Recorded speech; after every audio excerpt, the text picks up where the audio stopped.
When I was growing up, people from the ghetto were laughing stocks. Everyone was making fun of the stereotypical person from the ghetto, for example, Shanae and Wanda. This went on for a few years until Tish, Janet Jackson's likable, harmless ghetto dancer who was inappropriate at times but funny. Moesha and her ghetto friends, O-Dog from Menace to Society, and Smokey from Friday also helped make the public look at black people from poor neighborhoods differently. These were harmless people who showed that not all people who grew up in poor areas or who were ghetto were bad. They were ignorant and inappropriate at times, but they could learn to act more appropriately. These characters made most people want to have a friend from the ghetto. Also, around that time, a whole bunch of movies came out about lily white guys who were forced to hang out with ghetto people and became cooler because of it. This made more white people want to hang out with poor blacks from poor neighborhoods instead of the straight laced, affluent minorities in their areas. All of a sudden, well to do blacks weren't cool anymore.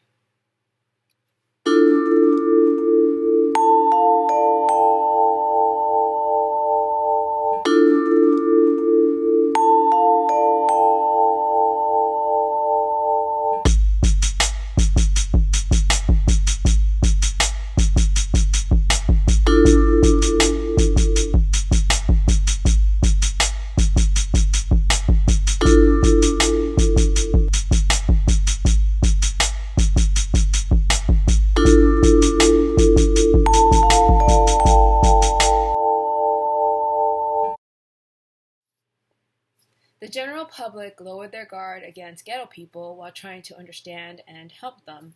Everyone started advocating for poor blacks and giving them opportunities to get out of the ghetto and not be a statistic. The ghetto people were responsive and put in effort to succeed. They were grateful for the opportunities or support they received and tried not to let anyone down by playing into the stereotype. That was the initial environment that stopped the ghetto people from being swept under the rug, and they were soon seated at the table with other people. Then something strange happened. A new group of poor blacks emerged, and they were completely unapologetic about being the stereotypical poor black person and dared anyone to call them out on their criminal acts. Once the ghetto people were more accepted, some of the hood rats snuck in pretending to be harmless, then used their sob stories to excuse their dangerous behavior. They even started to boast about their bad attitudes, crimes, and openly threaten others while acting as if that was cool. By this time, the general public was trapped. It was like entering a relationship that started out good, got bad, but it was hard to break free because so much was invested into it. Some people in the black community noticed this and started to protest, but it seemed that the white community was hooked. Not to mention that these new poor black people made it seem that any black person who tried to expose them or call them out on their ignorance were snobs or stuck up. The ghetto people were now a visible part of society that couldn't or wouldn't be ignored anymore.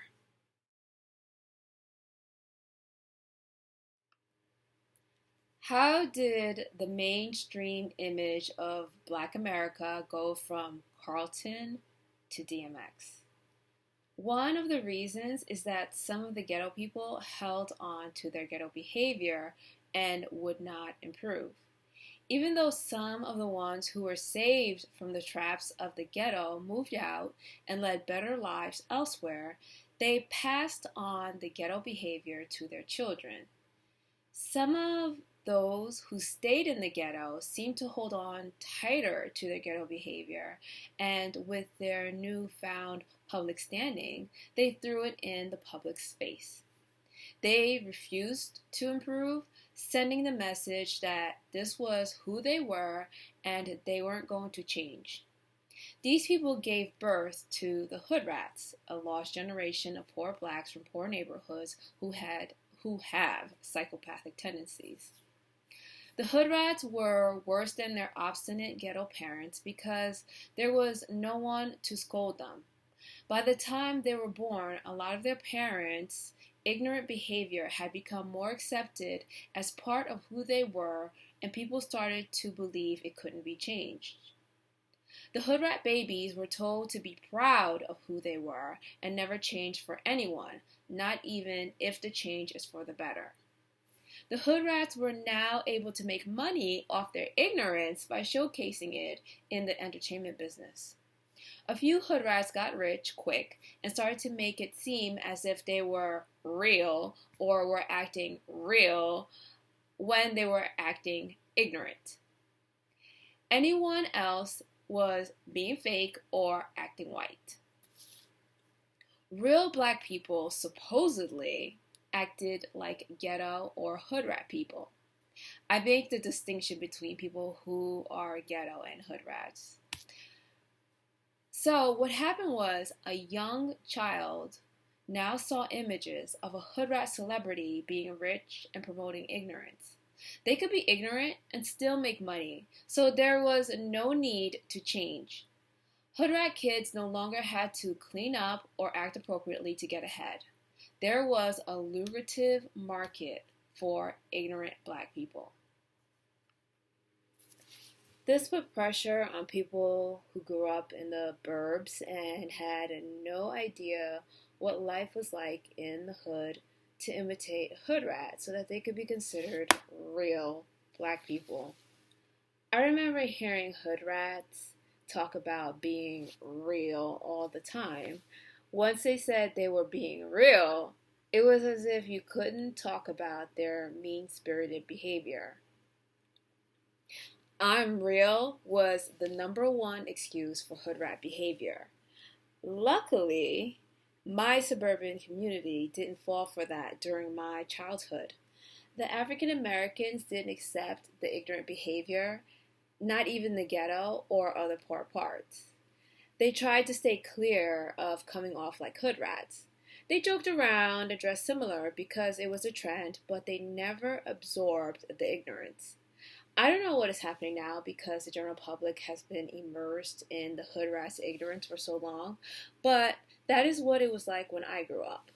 When I was a kid, cultures were kind of isolated and the internet wasn't widely available, so hood rat behavior didn't affect other countries or cultures yet. My culture certainly didn't accept the hood rat's ignorance. We ostracized anyone who acted like a hood rat and berated them until they came to their senses. It wasn't accepted in any way, shape, or form.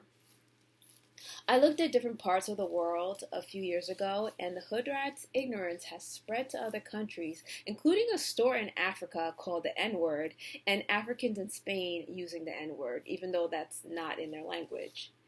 That is so sad. So, what is the point of all that? Why did I tell you all that? It is to show that hood rat behavior is kind of new and wasn't always accepted. It is to show how society started preferring DMX over Carlton. It is to show how backwards everything is now.